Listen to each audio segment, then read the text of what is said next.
Just leaving my house. Yesterday was a grey, dreary day. Today it's just beautifully sunny, and I've decided I'm walking off to Hannovermarkt. This is a road I have known for a very long time, since 1971. They've built new buildings. I'm getting accustomed to them. I love the old buildings, but I have begun to appreciate some of the new ones, like this one coming up next to this old one. I think it's absolutely beautiful and matches the old one it's next to. Anyway, I'm going to walk to Hannovermarkt. I love this sign. It's somebody who was obviously quite famous, Julius Schlegel. There's also a statue in Sievering, about 10 minutes walk away from us. Well, when we get to the bottom of this road, we come down some steps. This is a higher part of Vienna on Döbling, which is why from the 4th floor of the house I live, I have a magnificent view. I mean, I just love the detail here. You know, I just love these buildings. This, for instance, is what's called a Biedermeier. These are Biedermeierhäuser. These were done, I think, in the early part of the 19th century, before the taller buildings were done. And then next to us we have a modern building, which again I felt resentful when it was made, but I do think it fits in well with the street. When I knew this street in 1971, they were all the old style houses, so any new ones have been built since then. Well, as we can see, we've got a newish building right at the end here, but we've got this post, unfortunately full of graffiti. It is rather pretty. And here we're going down 100 steps to Rampengasse.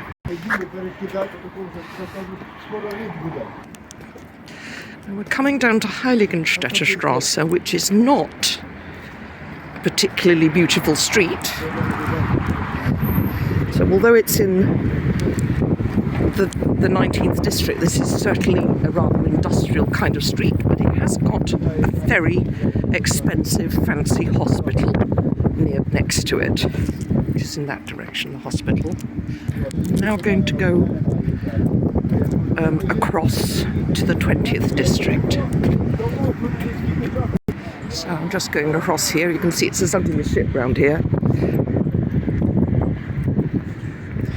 Green, where you see that green bridge, is a connection across two parts of that private hospital I was telling you about. And now I'm going to go to something rather sweet called Döblingersteg, which has been polished and cleaned, but periodically is full of graffiti. Well, this bit are the steps, but then we get to the Döblingersteg. Just a back view. Oh, these things are part of the Gürtel, the belt around Vienna, and they are under protection. So this is part of the Gürtel or belt. As you can see, this is very full of graffiti. I do know that sometimes people have lived at those steps, and once I saw a bunch of flowers, so I'm assuming one of them died there. And here we can see the Spittelau incinerator on the left, decorated by Wasser, and in the distance a two-towered church. I don't know quite what it is yet. And yeah, that's Spittelau in the distance, under, beyond the bridge is Spittelau. So I'm now going to walk towards what I think is a rather beautiful edifice, which goes over the Danube Canal, and I think it's rather beautiful. Oh, sorry. We've got Spittelau, and we've got that thing I went over, and if we went beyond, we'd get to my flat. And then if we go over here, we've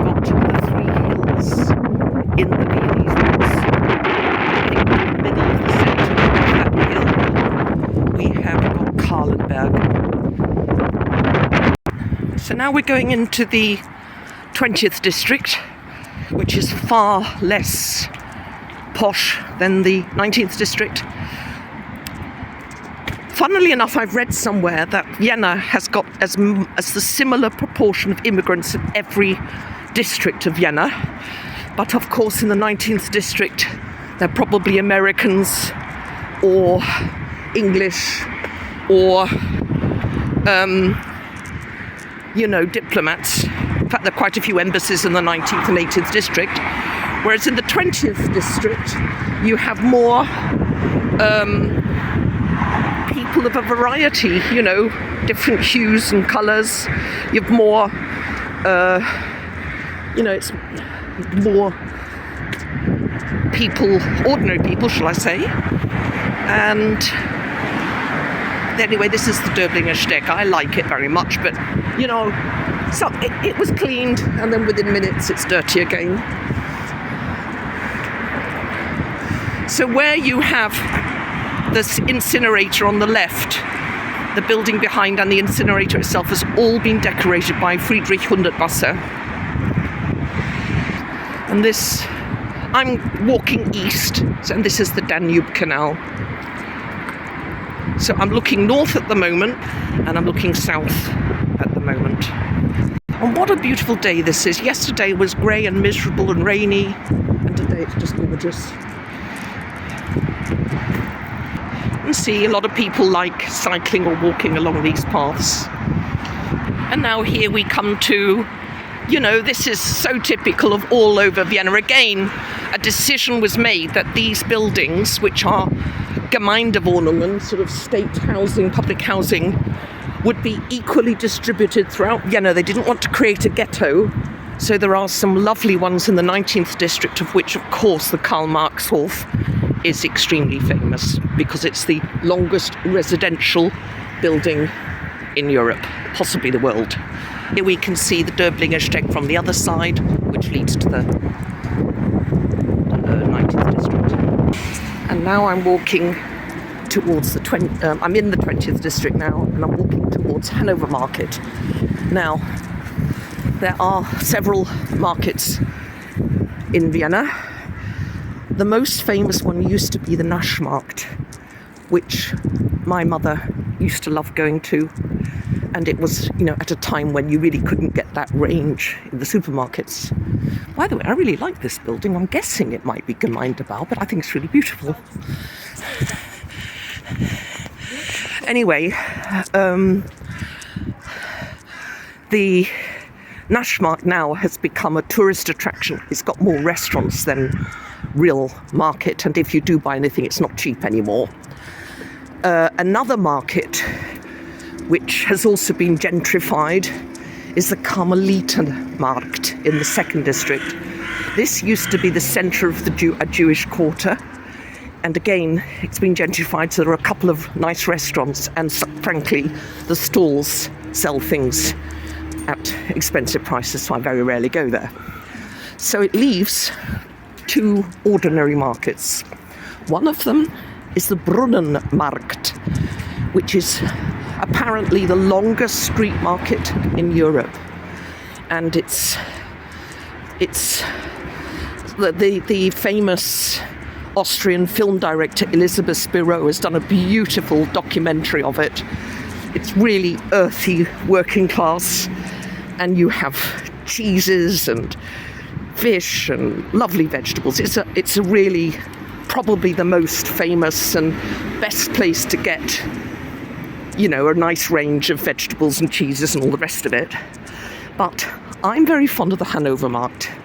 It's much smaller. Most of the stalls are run by probably Turks. So most of the meat available is either lamb or beef. But there is one stall where you can buy pork, and there is another stall which is run by Russian origin people, which is mainly vegetables. But I like it because it's small, so I can relatively quickly buy what I want. I don't have to go down a long street. And we can see now the Brigittenau incinerator again. And I can get what I want quite quickly. And I'm quite happy with that. When my mother was still alive, sort of 2014, 15, 16, we used to go with her carer. She used to go often to the Hannovermarkt, and she was in a wheelchair. She was very deaf, and it was one of the few outings that she thoroughly enjoyed. She didn't need to hear what anybody said. As a keen cook, she could admire the fresh vegetables and fruit. We'd often sit somewhere and eat lunch. I used to quite, if they went, I would often meet them there. And that was rather nice. It was very nice. And it's lively. Well, we'll see in a moment. I'm just going to catch this bus.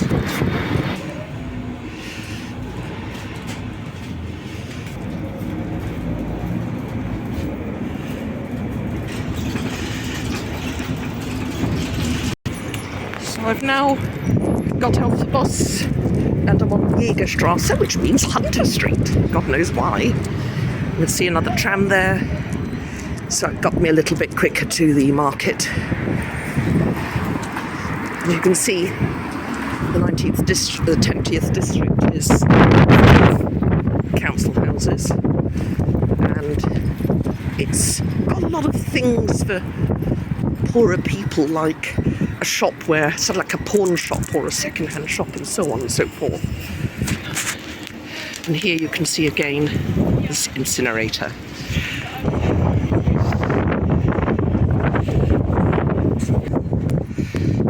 You often get 2 entrances and exits to each station. Sometimes they can be quite far apart. Here they're not terribly far apart. Döblingersteg, if you get off the wrong one, have sometimes been lost. And here is, on the right-hand side, that grand building with the clock is a school. And it says, I think it was built, I'm trying to look at the thing, it's built MCX2, so I think it's 1912. No, 1902. 1902, that building was built. And they plan it so well, these council houses, which, by the way, are not the same as the English council houses. The people of all people, middle class and working class people, lived here, because when they first built the ones in the 1920s, they were actually a lot better than much of the places that you could rent, so people were really grateful to get them. And what often happens now is people hang on to them because the rents are kept low.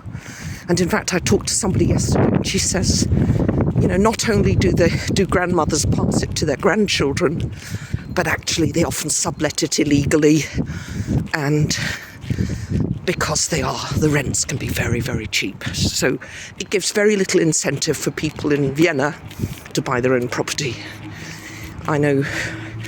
In fact, I talked to a woman who is in her 70s, and this is something I have begun to notice can happen, is that when they live in a flat because it's cheap, and then unfortunately when they hit the 70s, maybe they can't keep that flat going, and then they have got a problem of having to try and find cheap accommodation, which is hard to find if they get chucked out of wherever they are. That's one of the problems that can occur.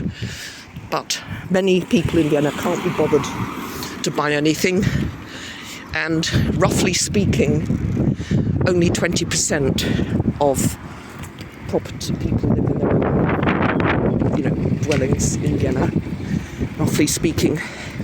And roughly speaking, 70% is low rent, and maybe 10% is private rent. But as this lady explained to me, because so many people sublet illegally, those figures are a bit skewed.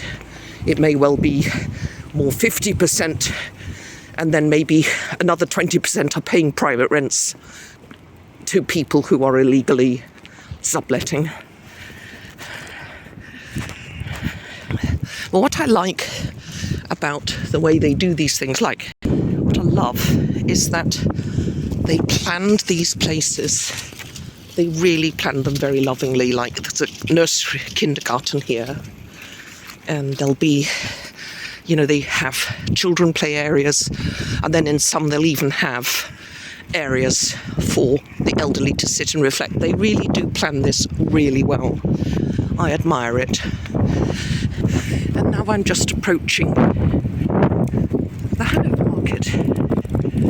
Oh, here on the left-hand side, we see something which you can see all over Vienna. You can see it even in the Karlsplatz. It's an area for children to be able to play basketball or football or something like that. And I think it's really nice, you know, that they really do think about everybody. And here we are at the Hannovermarkt. I'll take a picture, a video of it inside. But I like the fact that it's small, has everything I want, and I can quite easily get back home afterwards. So this is the Hannovermarkt. Usually temporary stalls only on Saturday, these ones out here, but the rest of them are permanent and here throughout the week. Got fish now. Honestly, the fish here is wonderful, as you can see. Steak and lamb. Here you've got beef and lamb.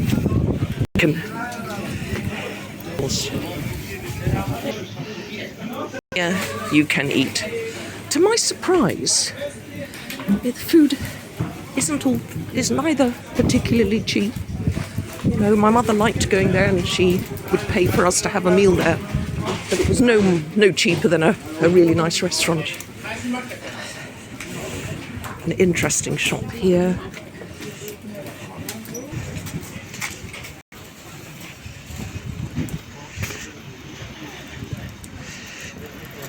You can see where it really isn't a very big market, but for me this is a nice size. And yes, they've got two doner kebab places. I will say one of them seems to be better than the other. One of them's better than the other. This looks like an Austrian guy here, but most of them are probably Turkish or Middle East. And in summer you'll have stalls here, they don't today. Another kebab place. And as you see around, you'll have people putting temporary stalls up, which won't be around generally. Only on Saturdays are they around.